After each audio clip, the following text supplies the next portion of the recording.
What up, man? Yo, how's it going, Dan? Good. How you doing? Doing well, doing well. Just kicking it, getting some That's good. studying done. You studying? What are you studying? Yeah. I got my first thesis paper I got to put together, so just doing some Ooh, fun little research on that. I'm gonna do it on this cool philosopher named Balthazar. It's this, Balthazar. He yeah, sounds like a Russian villain. yeah, just close enough. Just a Swiss affluent family. Yeah, Yeah, same thing. yeah. Who am I thinking of? I'm thinking of Rasputin. That's what I'm Rasputin, thinking of. yeah. Yeah. Okay, cool. Balthazar. And there's this other Balthazar artist from like the 1600s, I think, or 1700s. This Cool. guy was born though in 1905. Yeah, I think That's what's up. 1905, somewhere around there. And then Cool. yeah, he brought beauty back to the forefront of how we discover God and creation, as opposed to trying to discover a truth. That it's truth is revealed through beauty. So it's pretty cool. I could dig that, man. Yeah. I think people are too focused on like reaching an end goal for discovering the truth instead of being the truth. Yeah. Whoa, man. Whoa. Existential. Whoa, that's so existential, man. Mm-hmm. That's cool, man. That's cool. I just been down here. It's been snowing. Nice. What have I been doing? I bought a couch the other day. You'll think this Whoa. is funny. Okay. I bought a couch. I bought a couch the other day on Craigslist because it was like a really nice couch from this guy that was just moving. He was moving and he couldn't keep it, so he had to get rid of it. So I lowballed the hell out of him, and I'm just gonna resell it. Oh, nice. I'm just gonna sell it for I'm gonna flip a couch basically. And that got me thinking. I was like, damn, I should try that more often. Although couches are kind of a pain in the ass, but flipping smaller things might be kind of fun to do once in a while. Yeah, I've given away a lot of stuff or sold it for really cheap just because I wanted it out of the house. And I know that a bunch of people just came and picked it up and then they turned around and probably worked on it a little bit and were able to, make some money. But most of it, I just wanted out. I didn't care if somebody, made a profit. I just wanted it gone. That's exactly what it is, man. I feel like a lot of people feel that way. They're like, be gone, get out of my sight. Yeah, I picked up when I was living in Charlottesville, I went over with a buddy of ours, Cody, and he was going to pick up this couch for $50. And we go into this house. They were getting a new couch because they just had a baby, and they wanted a baby-proof couch that wouldn't stain and all of this other stuff. And they had two couches, and they said they were going to get rid of the other one as well. So I just turned. It was like 2 for $80, and she said, "All right, take them both." So, Good man. Yeah. So yeah, you're a good wheeler dealer there. So yeah, I think those couches are still in that house as well, still being used by whatever tenants are there. As I recall, I haven't been in there in a hot second because of COVID, but they were there last time I was there. Yeah, they were there. I think I was there at the beginning of December, and they were still there. So nice. You were there in December. Why didn't you hit me up? I passed through for a second. I went to Random Row to watch a soccer game, and then I had to come right back. Lance, was that before or after the that big Halloween? Oh, obviously it was after. Never mind. That big Halloween party. Yeah, because that was Halloween. You just said when it was. I was like, what day was that? Oh, Halloween, October 31st. Yeah. It was somewhere around the 31st of October. Cool, man. Well, why is it October the 8th month? Why is it the 10th month? I don't understand. I think it used to be the 10th or the 8th month. Something, and octagons, Octobers, octagonal. We were just using the imperial system to make our months. Nothing makes sense. Yeah, just get real ripped on some octopus ink and just kind of go with it. Yeah, just gotta inject that to the vein. You, as a culinary man, do you ever eat octopus? Yeah. In Vanuatu, we would actually go like hunting for them, which was a little sad because they're super smart. Yeah. and like really brutal how you would kill them. Like you would just take them out of the sea and just Oh yeah, boom, you just beat the hell bash out of them. them, right? Yeah. Yeah. But I'll have it on occasion. It's one of those ones where I like the meat, but I really try to avoid eating it. In Vanuatu, it was the local guys would go out, they would go fishing, they would catch whatever they could, and if there was an octopus that they caught, that's what we were eating today. But here, back in the States, I really try to avoid it because they're super smart, man. Oh, they're so smart. There's a theory that they are aliens, actually. Mm-hmm. Apparently, I don't know if you've heard of this, but they have a brain in every one of their tentacles. Ooh. They've got like a decentralized brain, Mm-hmm. which is nuts. Yeah. Like the stegosaurus and the walnut brain in the tail.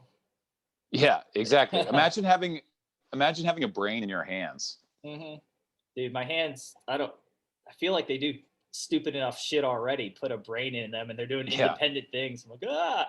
It's like, yo, what's up, hand brain? Mm-hmm. You could just you'd have your 10 best friends with you all day long. Yeah, exactly. That's my boy, hand brain. Mm-hmm. Hand brain's like a chill, like street name, probably. Mm-hmm. It's a good like new age rapper. Yo, you heard this new beat by Hand Brain? Oh, fucking blown. Oh, bump it. Bump it.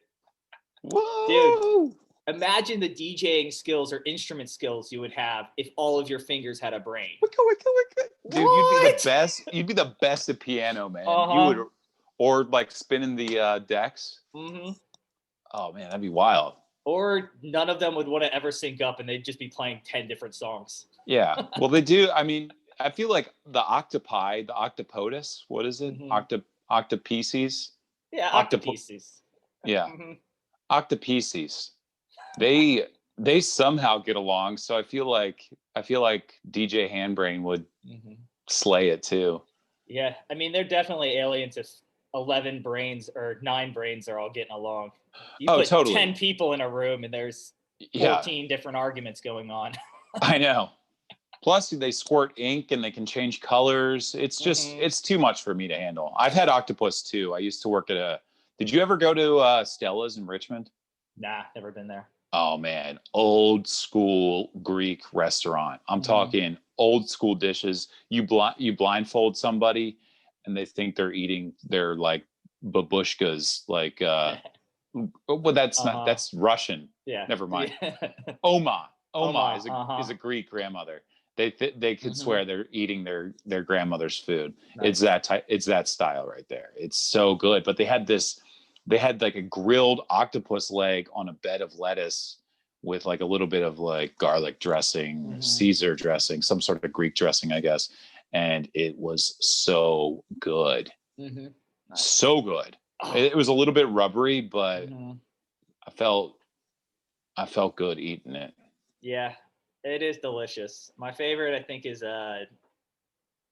like southern part of Spain. They do this pistachio and just olive oil sliced octopus, and it's really simple, like the easiest preparation, but it's just so damn delicious. That sounds amazing. Okay, so if you had to choose one type of food to eat for the rest of your life, what would it be? What cuisine style?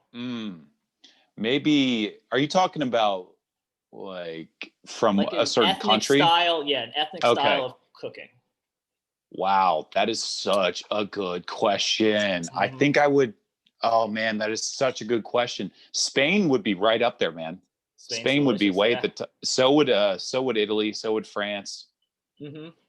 Russia would be at the bottom of the list. I just don't want potatoes all day.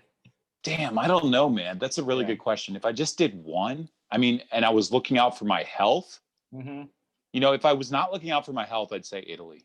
Yeah. Oh yeah. I'd definitely say Italy. Get all those cheeses, all those breads. Yeah. Oh. Just load up. If I was looking out for my health, I don't know. Spain sounds pretty good. Spain's delicious. Greece sounds pretty good too. No, I think those are all great countries. But can I just say Mediterranean? Yeah. Oh, that's a lot. You could say like the Roman. Is that cheating? The Roman Empire. Yeah. Can I just say Pangea? Yeah. Sure, Pangea. Okay. All right. Cool. Bitch, don't know a Pangea. DJ Handbrain. You're missing one. Huge one. Morocco. Vietnam. Oh, Vietnam. French colony. So you're getting French baguettes with pho. You're getting banh mi. So you're getting all like the Southeast Asian spices with like the skill level of the French. Damn. I got to go get some pho, man. Yeah, Pho. I haven't had pho in like a hot minute. Dude. I don't think they have it around me right now. We got a couple places down here that are pretty solid. So, question then, have you been to Spain and have you been to Vietnam? I have not been to Vietnam. Closest I've gotten is Thailand, and I have been to Spain. Okay. Well, Thailand's pretty close to Vietnam. But Nam Nam. What part of Spain?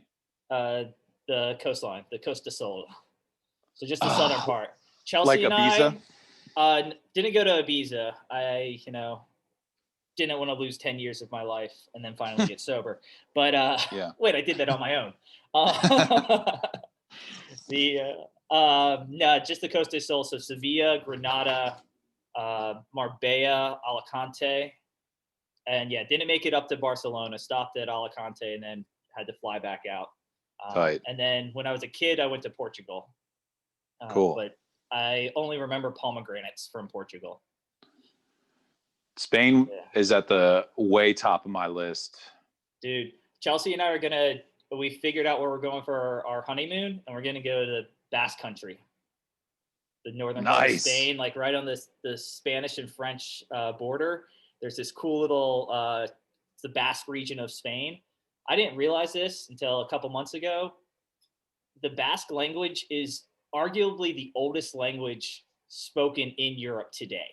That's wild. It's completely separate. It's not Germanic. It's not French. It doesn't have any other influence of it. It is its own separate being. It's not crazy. Romance.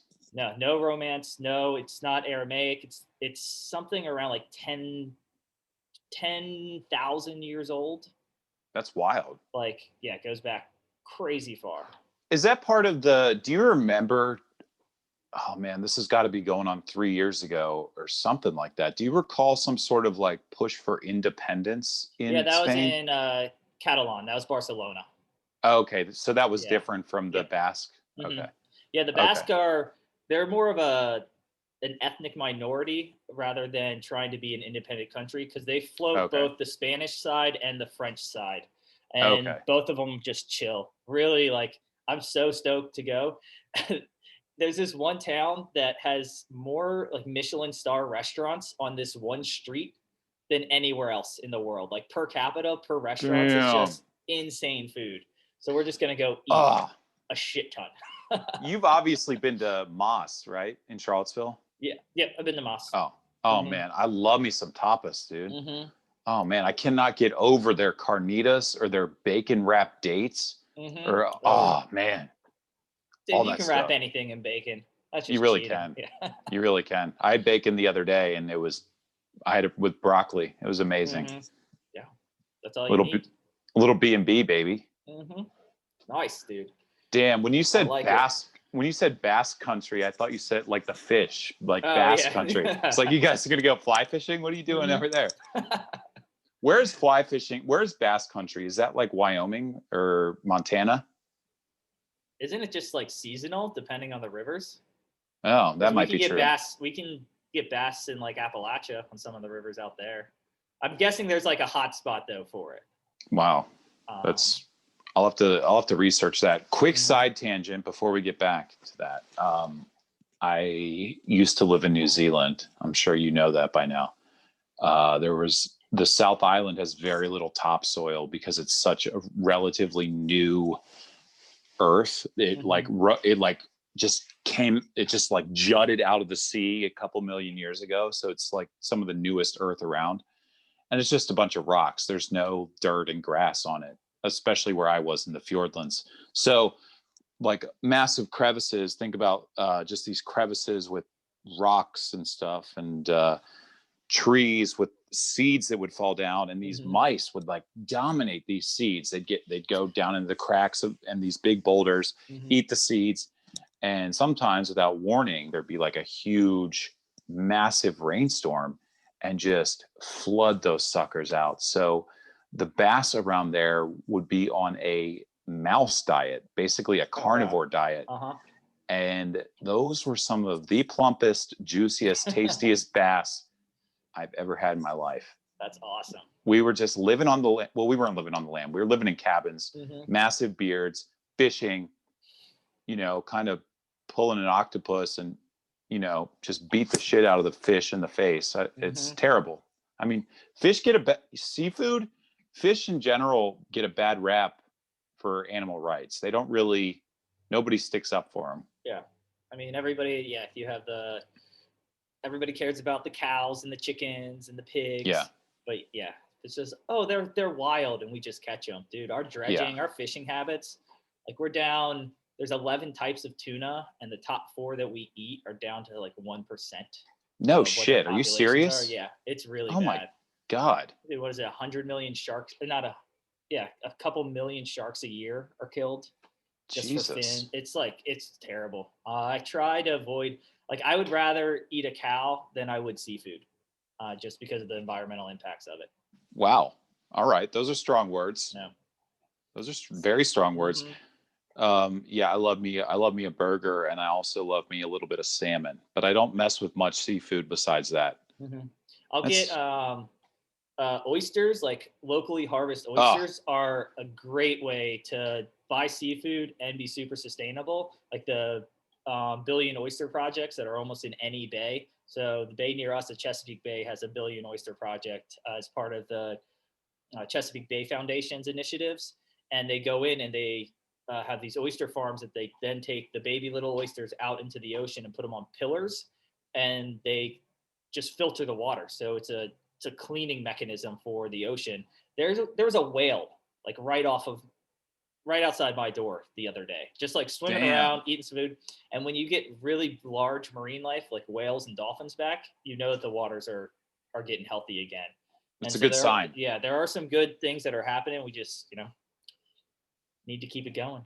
Well, we've been like screwing the dog crap out of it for too long. Like these fisheries, I feel like the Chinese government has a big, I mean, humans in general, let's just be serious. We don't want to put these on one people or another, but the Chinese government, they're a bunch of bad actors over there when it comes to overfishing and depleting the hell out of it. I feel like, I don't even know how many gallons of waste are like dumped into the ocean every year. Yeah. It's the giant trash island in the middle of the Pacific. Yes. And it's the size of Texas. I'd love to like mark that territory as my own. Do some sort of like maneuver where I get, like the epoxy glue or something, just to dump it on all of it. So it's a hard island and just stake that territory as my own. It's floating waste like Waterworld. Yeah, like Waterworld. I'd be the king of the wasteland. That'd be sweet. Oh, yeah. I would question how you're going to get things like water, but that's just me. It'd be a good movie plot, at least. Yeah, create new land based off of the waste in the ocean. Yeah, just new floatable land, because there's in the year 3055, there's no real estate left. The last little bit of national park was developed, and now people are looking for different places to live. But isn't it down in, I want to say like Indonesia, and I'm blanking on this country, so don't quote me on this one. But there are groups of people that are living on basically platforms that they've built on the ocean. Like they never go out onto real land. It's just these platforms that are just floating. Yeah. And they just survive off of fishing. Wait, I was under the assumption that's where you were. Isn't that what Vanuatu was? We were tiny little countries, some of them the size of platforms, like tiny little islands, sorry. But you guys were more sand and dirt than like we were platforms. Sand and dirt, some dugout canoes. Those were used as like a good way to go out into the ocean, catch some fish. There was this one dude who, when the French still held Vanuatu as a colony, this guy got into a dugout canoe and just paddled it towards this French warship in like the 70s, until the point where he was just like basically just tried to ram this ship and got like arrested for like war charges. That's hilarious. He's like a kamikaze canoe. He's like, I'm gonna get there. Ah! DJ Handbrain in the kamikaze canoe. Dude, I love it. Oh man, that's good shit. I was so entertained by when we had your buddy on last week. That was such a good combo. It was cool that both of you guys have like written books and shit. Were you typing that out, or were you like doing it with a pen? I was typing it out until so I've had a fun journey with this. It is all compiled. It's all written. I have a buddy who just finished the audio tape version of it, so I got to do the edits on that. And then I have another buddy who's doing some illustrations for it. So I'm waiting on those two things to finish, and then I'll compile it and publish it. It's been a really long process, though. I started it a bunch of years ago, and then just sort of put it to the side. And then over the last 2 years, 3 years, really just jumped back into it. I lost my external hard drive in Vanuatu due to just weather-related issues, and everything was saved on that. So I lost about 100 pages there. So I had to retype those up. Then the computer that I was using decided to shit the bed as well. About 6 months before I was going to leave. So I just basically like stored that in a dry bag the whole time.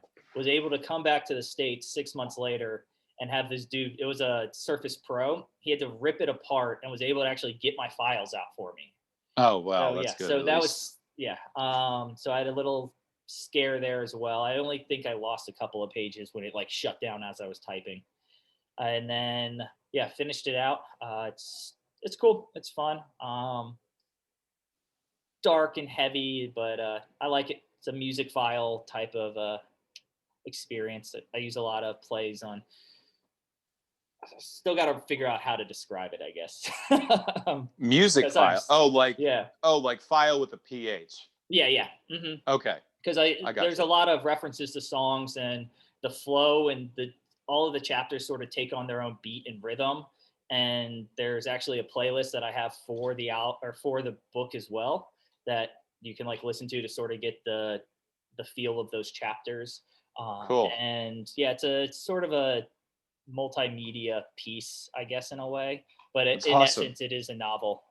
And I'm hoping to get that out in the next 6 months is my goal, to have it out by say August of next year of this. Wait, do you have a title for it yet? Yeah, it's called It's on Repeat.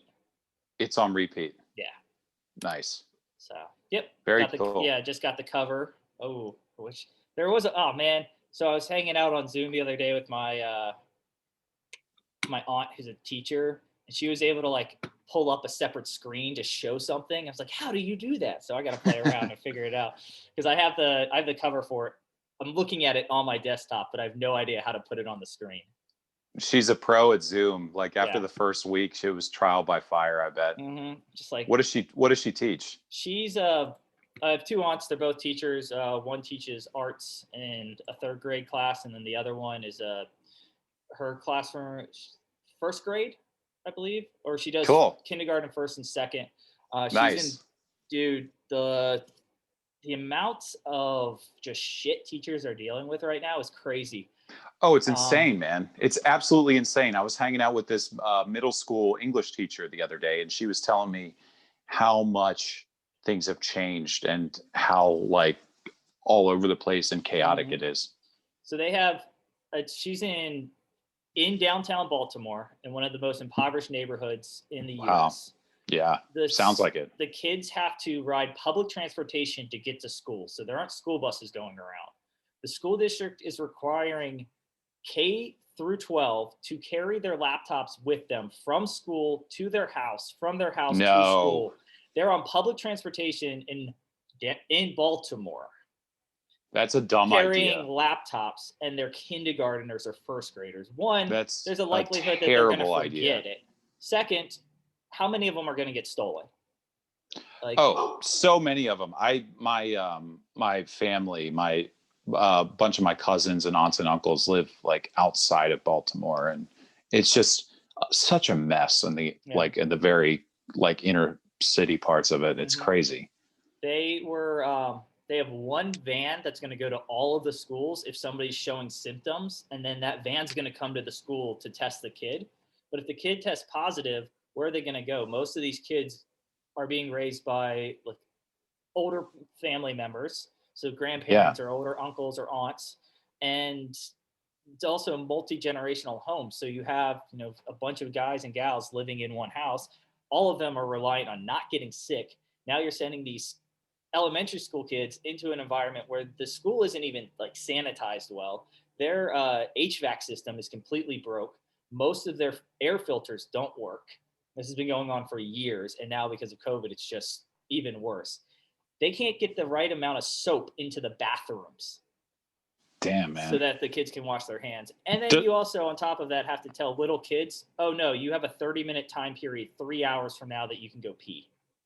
That's insane. Does your aunt have a vaccine? Did she get a vaccine at least? She's gotten so she has to wait until she's had chronic pneumonia, and she needs that to clear up before she can get Oh my God. It's just such a shit show. And she got the pneumonia because of how bad the air was inside her school. Yeah, that's I know how that goes, man. I don't know if you know this. I used to be like an assistant teacher at a preschool, and that's the worst flu that I ever got. I got the flu there, and all the other teachers were like, yeah, this sort of thing happens your first year here. Yeah. Like the first winter, because it's just like a kid sneezed in my face, like they're all running around with booger hands. And I got the worst flu of my life, and I recovered, but was still kind of weak, but was like doing better. And then a week and a half, 2 weeks later, it hit me all over again, and I got it again. And I'm like, are you kidding me? It's the type of thing with like sitting on the toilet with a trash can in my lap. It was, it was Gnarls Barkley, man. It was terrible. Well, I just, I get that it's important to wash our hands and to stay safe right now, but the amount of just little things that are going to come out because we haven't been interacting and picking up new germs over the last year, that's just going to be painful as well afterwards. It's called the P-score has something similar called the P-score flu. Everybody gets it at some point. You typically get it twice, and it's just that's it. You just shit and puke for about a week. It's rough, man. If you're lucky enough, like where I was, if you were lucky enough, you had running water in order to like clean yourself off if things went south. Yeah. But a lot of times you're just like, well, shit, literally shit. What am I supposed to do right now? Time for just go dunk your anus, Yeah. That's crazy, man. That's crazy. I mean, that happens all over the place. They had the mono breakout of the JMU dorms, Yep, I remember that. Yep. People are these sensitive little creatures that are constantly getting little computer viruses in their hardware, their software. Cool. Well, I'm gonna make a crazy transition. What's your topic? Boo, boo, boo, boo. I forgot to get a topic. Oh, okay. Cool. So we can keep going. Let's just keep going. Cool. But it reminds me of, there's, I love the different versions of a virus. So there's there's a biological virus, and there's related to a computer virus, but they're talking about Tesla's coming out with like RNA technology where they're basically trying to rewrite stuff so they can just, it's basically a virus in the genetics, and you can just rewrite it and you just get healed. You just heal yourself automatically. So I'm like, damn, Tesla coming out with, like, I thought they were a car company, but they're rocking it right now. So that's just like their R&D department's working on some. I mean, I would imagine because, the self-driving cars and how much programming they're doing and just code they're writing, that there's enough overlap between, our genome structure and, I mean, we are just a different set of codes. So, yeah, exactly. I mean, that's cool. Yeah, I want to know. See, I just don't understand like how my entire body like put in one different set of coding, and it's like It's like everything's fixed. because Uh-huh. like we Like, always think of the only thing we have to relate to it is computers, so we mhm, can't really kind of put that on ourselves. Like, how does that work? mhm, But all of our cells, everything down to the microscopic level, has little computer programs in them, but they're like biological instead. And when they get a virus or something gets hacked, that's when you need to like get in there with a computer engineer or a bioengineer and just mod yourself, mhm. you know. Yeah, it's But it's the power ups in all video games. yeah, video games, man. I'm were you a video game kid? I was until one video game broke me, and then I can't play any longer. I don't have the Halo? focus.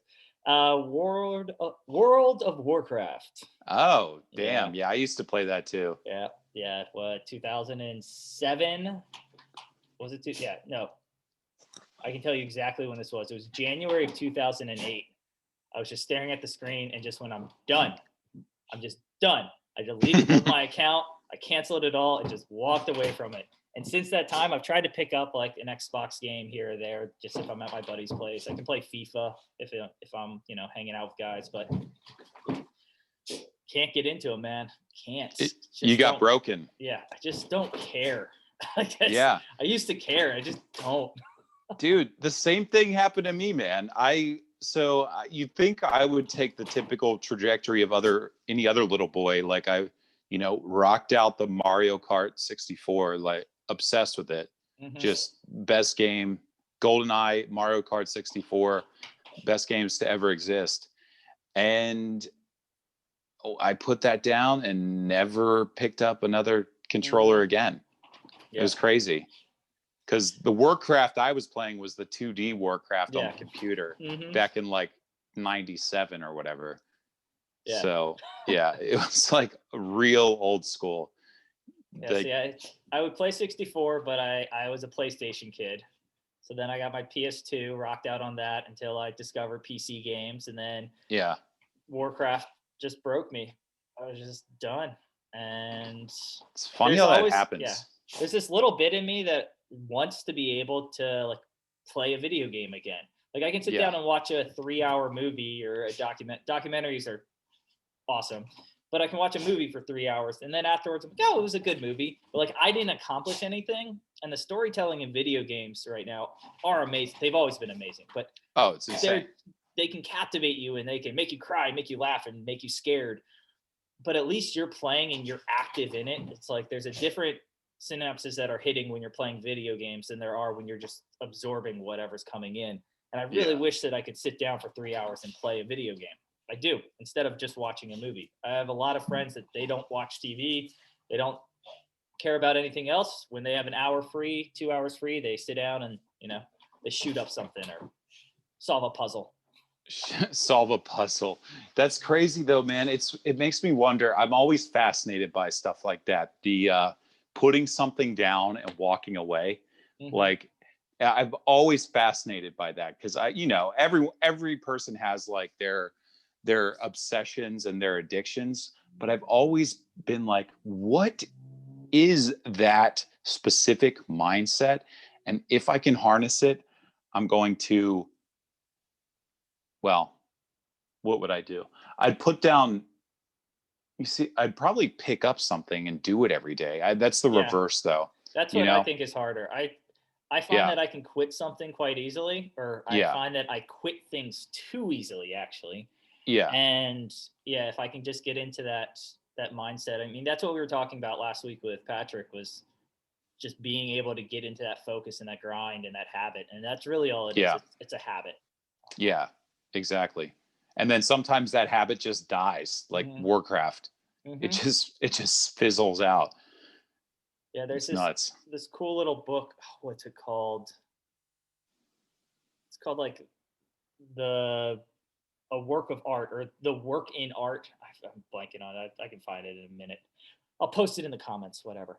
And the whole premise is you just have to be a professional in whatever craft you are. And even Yeah. if you don't want to do it that day, even if you sit there and say, for instance, when I want to write, if I have nothing in my head and I just not feeling it, I just don't want to do it. Yeah. It's a beautiful day outside. I'm going to go frolic in the ocean. And I have my schedule set on Monday between the hours of 8 and 9. I'm going to be at my computer and I'm going to be writing. It doesn't matter if I just sit there and I type gibberish, like Yeah, nothing exactly. at all. It's still habit forming, and it's like going to the gym. It's the same. That's exactly right. That's what they say. The pro athletes and everybody, like The Rock, they're just like, hey man, just show up to the gym. You don't even need to like work out, but if you just go to the gym every day, you'll eventually be like, screw it, I'll work out. Yeah. And it's also, you see the rewards at some point. Like, even if you go to the gym and you just walk on the treadmill for 30 minutes, when you leave, you feel accomplished. It's there's an old school general who gave us a talk at West Point, and I was watching this on YouTube probably like 7 years ago, and this one little message stuck out to me. And he asked the cadets, "Do you know why we force you to make your bed every day?" And of course, it's a rhetorical question because he's giving a speech and nobody's going to answer. It's because the very first thing you do in the day, we want you to accomplish and to do it well. So you make your bed, you get out of bed, you make your bed, and you make it well. And the very first thing that you did that day, you accomplished, and you accomplished it well. It was a win. Everything else in your day will be based off of that win. You're just going to keep on winning, man. Keep on winning, man. I used to do that with, speaking of journaling and like generating stuff gibberish, I would do that. I'm actually thankfully very blessed with the skill of typing. I'm just an amazing typer. You have brains in all of your fingers. Exactly. Another DJ finger brain moment. But I actually won World's Most Sexy Typer at one point. Oh, but that's a great award. I know. I was very proud of it. But yeah, man, I would basically blindfold myself and just type out stream of thought consciousness, basically.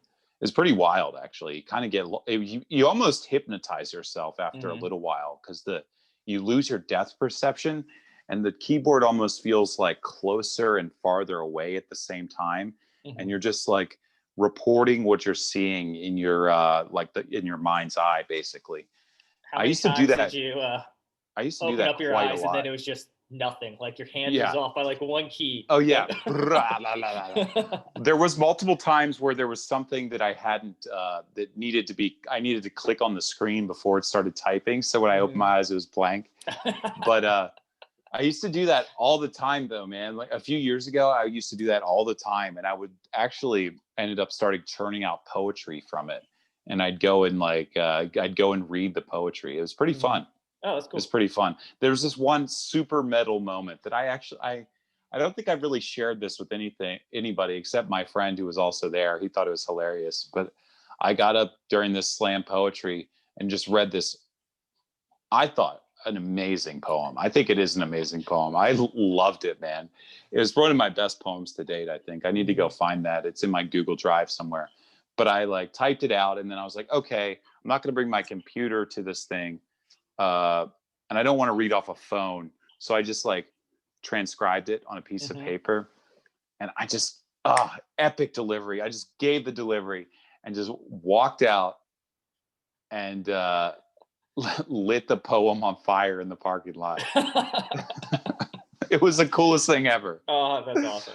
Yeah, it was awesome. Should have had the trash can on stage. And exactly. Just make nice. all the ladies wither. He's such a badass. Look at him. He doesn't even care. He just burns his own words. He's such a poetic badass. Oh man, good times. I haven't thought about that in years. That was good. That was a fun little experience though. Yeah, I tried stand up once. Oh really? Bombed, same here. Completely bombed. Oh, me too. I want to hear yours first, and then I'll tell you about mine.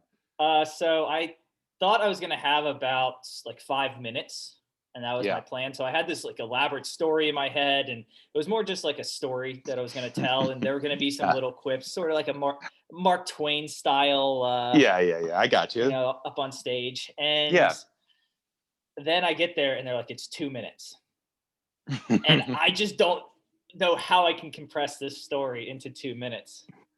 So I just go up and just start ranting whatever I'm thinking about. And I know that it was something about, like, because it was just when Trump was elected or somewhere around there, like he was going for it. And I didn't want to start out with something political, but then I did, and I just bombed. It was like nonsense. Like I just straight up, I had a beer in my hand, was just like, I don't care. I'll finish this beer by the time I'm done. So that was like my main focus, was just tell a story, take a big gulp, tell a story, just walk off and don't care. It was terrible. I think Patrick might have it recorded. I know that there's pictures out there. Oh, damn. I'm laughing because I can relate so much, and because I can picture that little moment in my head from what you just said. Oh, God. I think I did it twice, actually. I went back for more punishment. But the first time, I just bombed so hard. And it was terrible because I like had invited friends. I don't know why I did that. Like, I invited friends. I invited my sister, and some of her friends came because I thought it was like, oh, cool, stand-up mic night, something fun to do. Plus, Katie's brother's going to be there. And, you know, obviously, some of her friends are like super hot. And just all of these colliding factors. And they also had a basically draw out of a hat type thing, improv. Like if you were running on empty or something, you could just do the improv. And I still remember I started out with the running on empty improv like right away. Like I wanted to do that first just to kind of like maybe get one laugh. And the dude, I'll never forget this because it was just so awkward and cringy. The draw to the hat was during your entire set, act like you're having more, like one into like increasingly aggressive and intense orgasms over the entire set. And I'm like, man, fuck that. Everybody. Yeah. You have to build so slow. I feel like I would get too excited and I would just be screaming at the end. Or just lay down flat. Yeah. Just be like, I'm done. Stand-up comedy does not, it's not a one-to-one to like, oh, you're funny in your friend group. Like you and your friends can make each other laugh. It does not equate to being a good stand-up comedian at all. It's crazy because you think it might be a little similar, but it is so hard to make people laugh. And I think I even pissed somebody off, actually. I'm trying to remember what my jokes were. So one of my jokes was, dude, I said the most bizarre, cringy shit. And just thinking that my sister and her friends were there was just the most embarrassing stuff. It was just so embarrassing. And I couldn't fall asleep that night because I was just so embarrassed, basically. I think one of the stories I shared was just, oh my God, it was just so ridiculous. I can't even remember it at this point, but it's pissed off this one girl and she got mad at me or something. I just remember, I've done stand-up twice, and the first time I did it was terrible because I shouldn't have done it because I was at a show and was called up for some reason, and I decided to tell a joke when I got called up. Nice. It wasn't like an open mic. It was like professional comedians, and I get called on to do something. It was like to pick a next song. It was at this Christmas like holiday musical stand-up. Oh, so you were the MC. Yeah. You were the MC. And instead I decided to tell this like Christmas story that I thought was funny, but really just made me look like an ass. Yeah. And oh, it's great. Yeah, it wasn't even funny, and it was just a bad story, so I'm not sharing it. I'm just not. Yeah, I think I could probably, if I dug out into my memory, I could think of the story that pissed that girl off, but I'll have to tell you off camera. Yeah. But yeah, it's so funny, man. I would like to, once COVID is over, join like a improv troupe around here. I think that would be fun. Because improv, I think, is way more up my alley. It would be much more enjoyable for me, I think. Yeah, group settings, and it's more fun to do things with people typically. Yeah. Improv is like, there's like a, it's expected, that you're gonna like say shit that doesn't land. Yeah. Oh my God, something in my reptile brain, and I'm sure you too, but when you get up there to like do a set to make people laugh, your brain's just like, dude, get out of here. Get out of here right now. Run. Or just possum it. Just play dead. Just don't say anything. Just lie down. That's what I should have done. Suck up your time and just walk away. I should have done like postmodern nonsense when I got up there, talk, like do some crowd work, like, hey, how you doing tonight? Hey, out down in the front row, looks like you like to finger paint with diarrhea, huh? Hey. Yeah. Right back at you. Hey. Yeah, that would have been better than I think either one of ours was. Yeah. Oh, totally. That still scars me, and I like apologized to my sister like profusely the next day, and she like laughed her ass off and said she thought it was like the most metal, like badass thing ever. So I was like, well, that makes me feel better at least. She's like, do you know how bad you were? I loved it. Yeah, exactly. She's like, I can't believe you had the guts to even do that.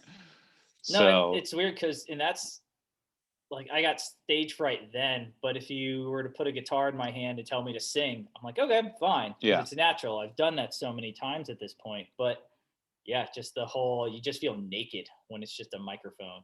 You totally do. Because with singing, and put it this way, when you're singing and you're playing an instrument, that is the noise that's filling up the room, Yeah. And music, as long as the music is nice, it doesn't really matter like what you're saying or what you're doing. Exactly.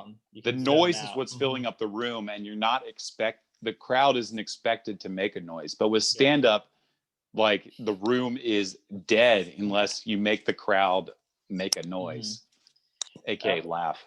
I was watching a Mark Twain documentary on PBS the other day, and It was talking about, he was terrified the first time he got onto stage to read one of his short stories, and he quickly found out that it was the pauses and that uncomfortable nature that really got the crowd sort of in this like giggly mood. And he was the first stage guy to walk out. He just sat down and stared out at the crowd until the crowd started making noise, until he broke like that uncomfortable silence. Somebody snickered, and then the rest of the crowd just started laughing. And then he told his story. Nice. But I also found out, so I knew it was a pen name. Do you know where the pen name comes from, Mark Twain? No. So he worked on riverboats for a while, like as a teenager in early 20s. And when you're on a riverboat, the linesman who tests the depths uses this rope, and on the rope are knots. And you would say, Mark 1, Mark 2, Mark 3, Mark Twain. Twain was 12 feet. And it was that's hilarious. The depth where if you were in shallow water, it became safe, or if you're in deeper water, it now becomes dangerous. And so it's right on the cusp. And he just, fell in love with the name and started using it when he was out in San Francisco I love that. journalist. That's a cool story, man. Yeah. That's awesome. I was like, what? That is awesome. That's a great pen name. That's an amazing pen name. Side note, one of my mom's dogs' name is Huckleberry. Huckleberry. Nice. Yeah. Little rat terrier. Sweet. Huckleberry Finn. There was this guy in his hometown named Tom that he based Tom Sawyer off of. I don't doubt it. Yeah, it was just. I don't doubt it. Mark Twain was just an overall badass. Like he gives me those Teddy Roosevelt vibes. Yeah, he was. I mean, how many jobs and the craziness he did. Yeah, worked on riverboats. Was a Confederate soldier, but not in the Confederate Army. Like a bunch of his buddies formed this little militia and basically like hung out in the woods for like 2 to 3 weeks. And then they were like, nah, we don't want to do this anymore. So they just disbanded. All of them except for Mark Twain decided to go and join the Confederate Army. And Mark Twain went, no, this is dumb. I'm not going to like shoot people. I'm leaving. So he hops a ride with his brother out to Nevada and goes and hangs out with his brother, who was the secretary of the governor of Carson City, as Carson City was like just starting up. And so he just goes and like hangs out west for a little while, gets hooked up with a couple of newspapers, starts his writing career, gets kicked out of San Francisco because he wanted to, or he was writing about things that were off limits, like writing about the corruption of the police force. That was happening back then. No way. Who would have thought? Yeah. Just a lot of like social issues, the treatment of Asian minorities in San Francisco, just really cool, like hot topics. And he found that he couldn't get that voice out there. And that's when he started writing his like fictional pieces in order to change the public's mind about the issues that, you know, were important at the time. Cool. So that's satire for it.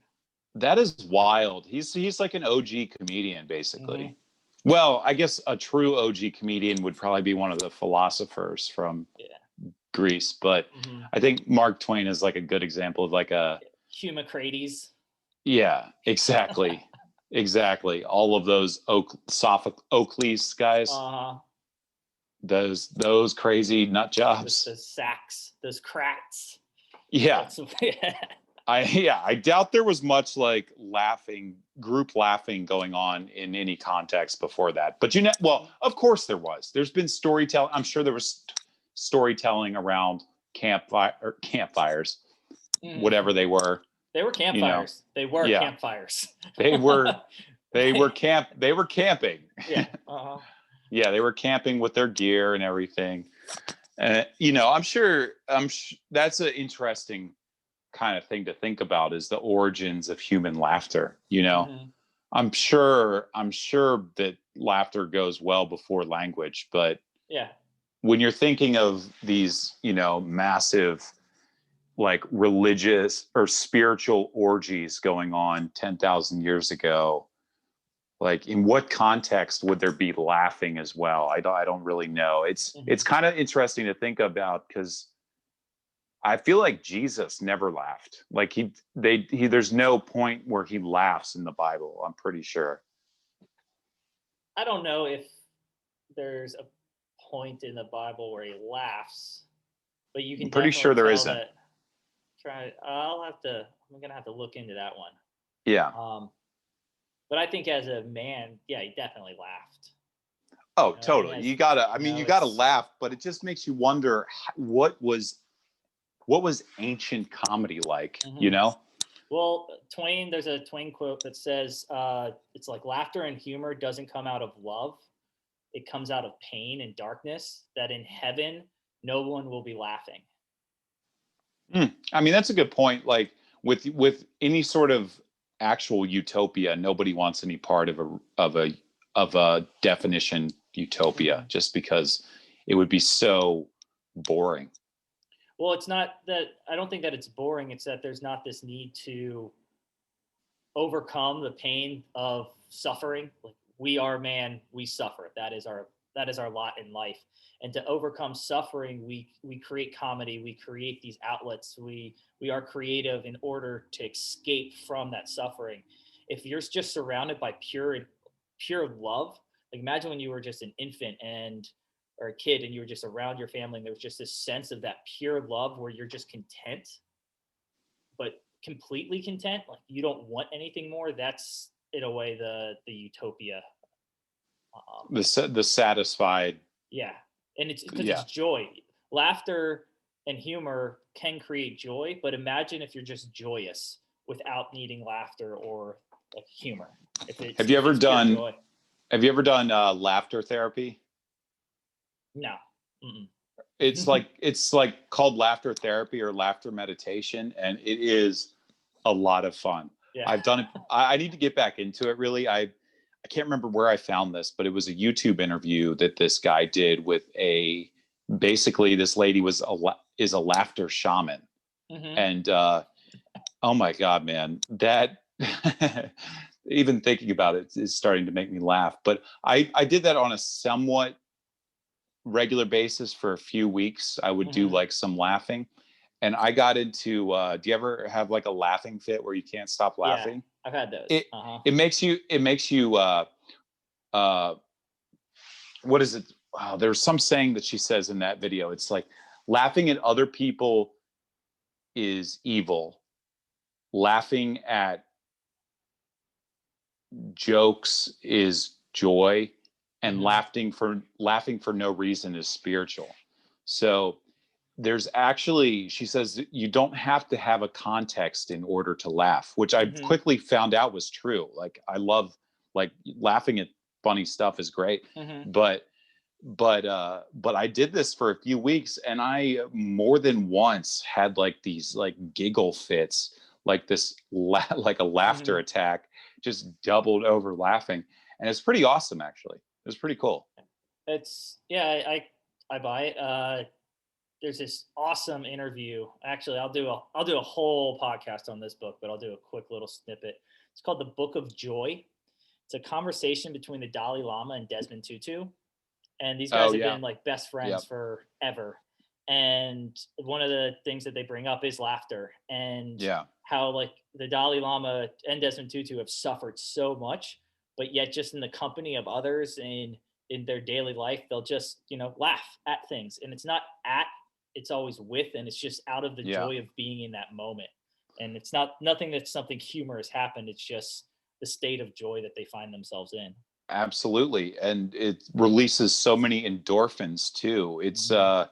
It's a good releasing mechanism. Human beings, I think we get stuck in kind of holding on to everything, like holding on to trauma or holding on to a certain way of doing things or a certain belief system, just ego based stuff. And Mhm. I think laughter, exercise, I mean, even crying, not I guess not that I would ever want to do like a crying therapy. That would be pretty weird.